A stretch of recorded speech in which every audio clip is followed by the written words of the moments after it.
ذوالنون مصرکی یک شخص با فکر و با اندیشه است.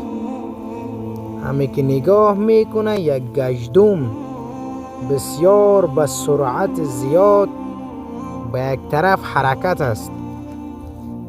ذوالنون مصرکی متعجب شد و با خود تفکر کرد که این گشتم به کجا حرکت میکند و کجا میرود و مسیرش کجا است.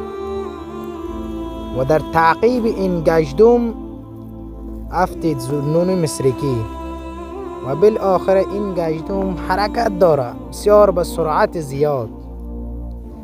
خلاصه رفت ها به یک دریا رفت. یک قورباغه همه که خیزک زده به لب دریا رسید و گشتم هم به قورباغه خود را نزدیک کرد و بالای قورباغه سوار شد و او طرف دریا که تیر شد.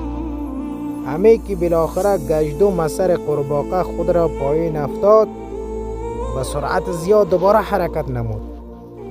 ذوالنون مصرکی هم از دریا تیر شد و به پشت گشتم به سفر ادامه داد.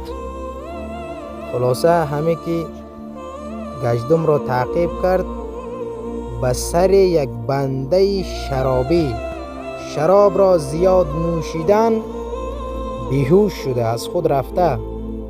یک مار هم بالای آن شرابی قرار دارد.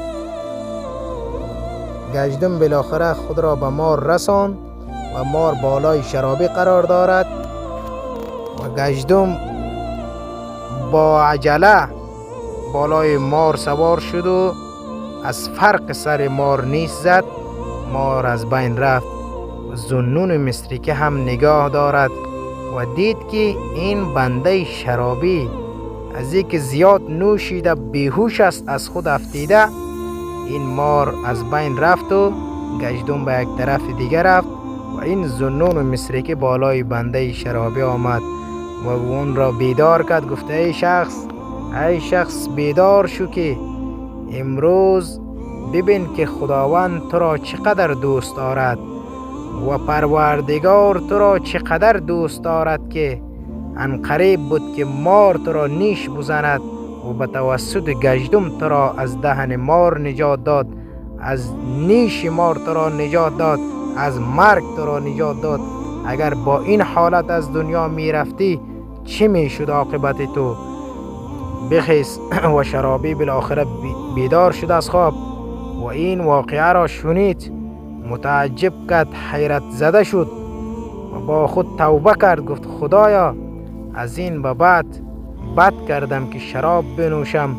من نمی دانستم که تو چقدر به بنده هایت مهربان بودی. عزیزان محترم، اگر شخصی گرچه عمل زشت را انجام داده و گناه زیاد دارد، به این فکر نباشد که گناه من به حد زیاد است که نمی توانم توبه کنم، آن را خداوند نمی بخشد. گناهی هر چقدر زیاد هم باشد از رحمت خدا زیاد نیست.